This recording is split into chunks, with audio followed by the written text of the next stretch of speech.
नमस्कार बच्चों, एक बार फिर आप सभी का हार्दिक स्वागत है।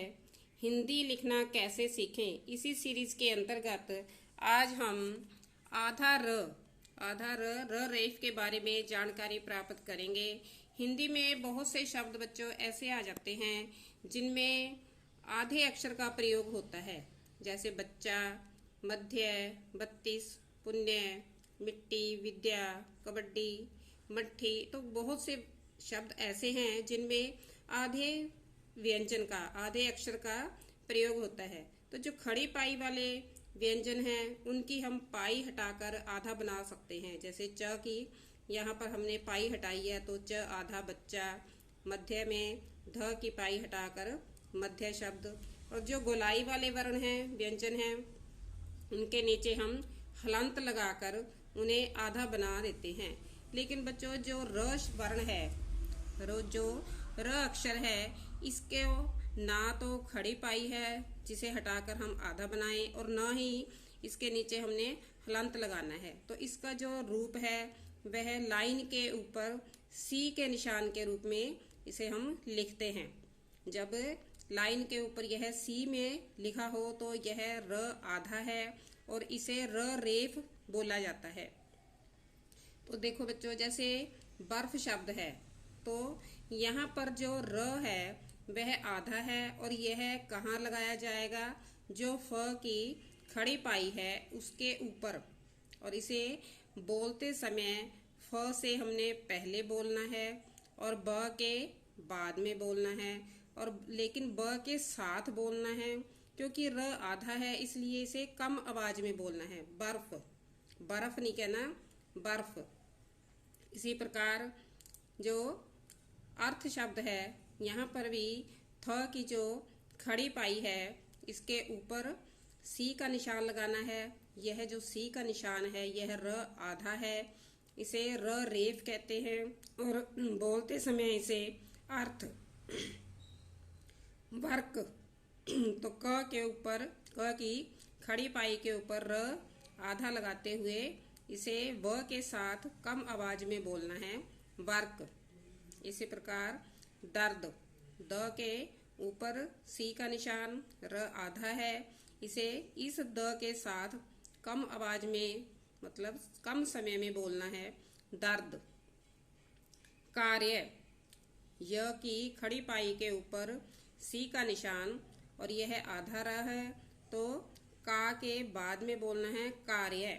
तो जो ये हमारे शब्द हैं बर्फ, अर्थ, इन शब्दों में जो हमारा फ है, थ है, यह हमारे जो हैं बिना मात्रा वाले वर्ण हैं। तो इनके खड़ी पाई के ऊपर र का, आधे र का निशान लगाना है हमने। तो यह हमारे बिना मात्रा वाला शब्द है। उसके बाद में जब हमारा आ की मात्रा वाला शब्द आएगा, जैसे शर्मा, तो यहाँ पर हमने देखो, जैसे थ की खड़ी पाई पर र लगाया है, क की खड़ी पाई पर र लगाया है, यहाँ पर हमने म की खड़ी पाई पर र नहीं लगाना। यहाँ पर हमने जो आ की मात्रा है उसके ऊपर र लगाना है। यह आ की मात्रा के साथ र लगेगा और बोला यह आगे वाले वर्ण के साथ कम समय में बोला जाएगा, शर्मा। श और र आधा और मा, शर्मा। इसी प्रकार पर्चा शब्द में च की खड़ी पाई के साथ र रेफ नहीं लगाना, यहाँ पर आ की मात्रा के साथ र रेफ लगाना है, पर्चा।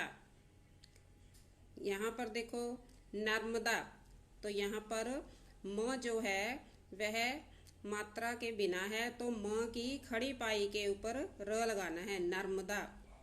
कुर्ता, ता के साथ आ की मात्रा है तो मात्रा के ऊपर हमने रेफ लगाना है और बोला यह क के बाद में जाएगा, कुर्ता। कुर्बान, लेकिन जो मात्रा के ऊपर हमने र लगाना है। इसी प्रकार देखो बच्चों, जब छोटी ई की मात्रा लगती है तो जो मात्रा जिस भी वर्ण के साथ, व्यंजन के साथ जब हमने लगानी है तो यह छोटी ई की मात्रा को छूता हुआ र रेफ हमने यहाँ पर लिखना है। तो बोलते समय हा और उसके बाद में आधा र की आवाज आएगी। हार्दिक, हार्दिक, मार्मिक। ठीक है।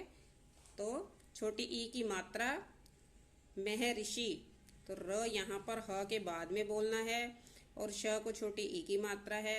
श जो छोटी ई की मात्रा है, इसे ध्यान दो आप, इसे हमने यहाँ से शुरू करते हुए जो वर्ण है हमारा, उसकी खड़ी पाई के साथ छूना है।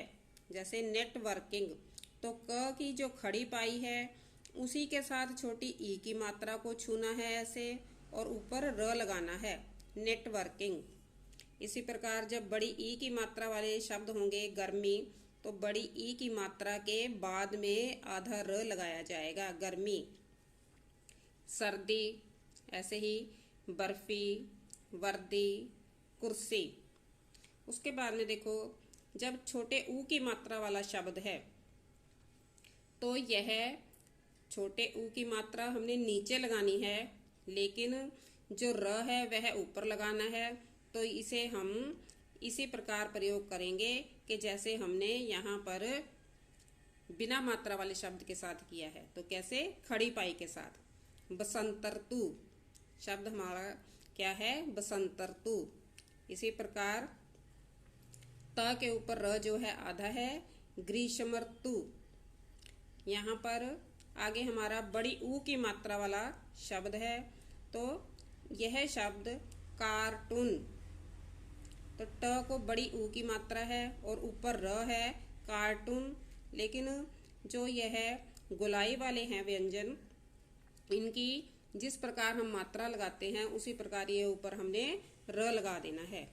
जो छोटी ए की मात्रा वाले शब्द हैं, तो मात्रा के हमने बाद में लगाना है। खड़ी पाई के साथ ही हम मात्रा लगाते हैं और खड़ी पाई की साथ ही हमने ऊपर मात्रा के साथ ही बाद में सर्वेक्षण, जो ये र है स के साथ बोला जाएगा। जिस भी व्यंजन के ऊपर र लगा होता है उसके साथ पहले बोला जाएगा सर्वेक्षण। अंतर्देशीय, द को ए की मात्रा लगी हुई है, ऊपर र है, बोला यह त के साथ, त के बाद में कम समय में, अंतर्देशीय। इसी प्रकार जब दो मात्राएं लगती हैं, बड़ी ए की मात्रा लगती है, तो यह भी हमारा मात्रा के बाद में र है, सर्वै, सर्वोत्तम। तो यह भी हमारा ए की मात्रा वाला, यह हमारा ओ की मात्रा वाला शब्द है, सर्वोत्तम। व को ओ की मात्रा, जिस प्रकार हमने ए की मात्रा लगाई थी उसी प्रकार जो ओ की मात्रा है उसके बाद में र लगेगा और बोला यह स के साथ जाएगा, सर्वोत्तम। कर्मो, म को ओ की मात्रा है, ऊपर र है और साथ में बिंदी है, तो जो र का उच्चारण है क के बाद में है और बिंदी हमने म के साथ बोलना है। कर्मो, आदर्शों, बुजुर्गों। तो बच्चों, यह हमने अलग अलग मात्राओं के साथ र रेफ का प्रयोग सीखा है।